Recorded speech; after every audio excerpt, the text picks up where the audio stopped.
గరుడ పురాణం. వైతరిణి నది యమలోకానికి చేరే మార్గంలో అడ్డంగా ప్రవహిస్తూ ఎంతో లోతైనది, భయంకరమైనది వైతరిణి అనే నది ప్రవహిస్తుంది. దాని పేరు వింటేనే భయం కలుగుతుంది.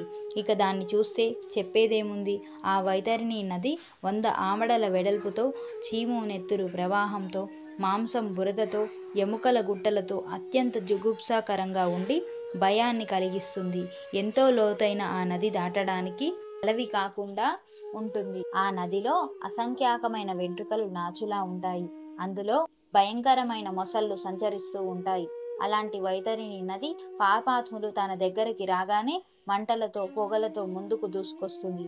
ఆ నదీ తీరంలో సూదిమొన లాంటి ముక్కుతో పొడిచి చంపే కాకులు, గద్దలు విహరిస్తూ ఉంటాయి.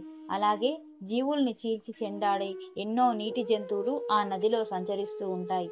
ఎంతో ఘోరమైన పాపాలు చేసిన వారు వైతరిణి నదిలో పడి, అమ్మో అయ్యో తండ్రి, నాకెంతో కష్టం వచ్చింది, నేనెలా తట్టుకోగలను, నా వల్ల కావడం లేదు అని దారుణంగా విలపిస్తూ ఉంటారు. వైతరిణి నదిని చూడగానే పాపాత్ములు మూర్ఛ వచ్చి పడిపోతారు. ఆకలి బాధకి తట్టుకోలేక ఆ నదిలో ప్రవహించే రక్తాన్ని త్రాగుతారు. ఆ నది తేళ్లతో, నల్లటి సర్పాలతో వ్యాపించి ఉంటుంది. ఆ నదిలో పడ్డ వాళ్ళని ఎవరూ రక్షించలేరు. పాపాత్ములు వైతరిణిలో పడి అందులోని సుడిగుండాల్లో చిక్కి పాతాళం దాకా వెళ్ళి మళ్ళా వెనక్కి వస్తారు.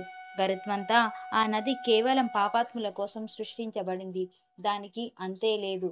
ఈ విధంగా ఎన్నో కష్టాలు, బాధలు పడుతూ ఎలాగో వైతరిణిని దాటుకుంటూ పాపాత్ములు ఎంతో దుఃఖాన్ని అనుభవిస్తూ యమలోకానికి వెళుతుంటారు. కొంతమంది పాపాత్ముల్ని అంకుశాలతో గుచ్చుతూ, వీపు మీద పొడుస్తూ, తాళ్ళు కట్టి ఈడుస్తూ లాక్కుపోతారు. మరికొంతమందిని ముక్కు చివర తాళ్ళు కట్టి, కొందరిని చెవులకి తాళ్ళు కట్టి యమపాశాలతో బంధించి ఇంకొందరిని ఈడ్చుకొని పోతుంటారు. యమభటులు కొందరు దుర్మార్గుల్ని కంఠానికి, చేతులకి, పాదాలకి సంకెళ్ళు వేసి ఈడ్చుకొని పోతారు. కొంతమంది యమదూతలు పాపాత్ముల్ని ముద్గరం అనే ఆయుధంతో కొట్టి నోటి నుండి రక్తం కక్కుకునేలా చేసి తిరిగి ఆ రక్తాన్నే వారి చేత త్రాగిస్తారు. ప్రాణులందరూ తాము చేసిన పాపకర్మల్ని తలుచుకుంటూ ఏడుస్తూ ఎన్నో యాతనలు పడి యమలోకానికి వెళతారు. యమధర్మరాజు స్వరూపం ఎలా ఉంటుందో మనం నెక్స్ట్ వీడియోలో చూద్దాం.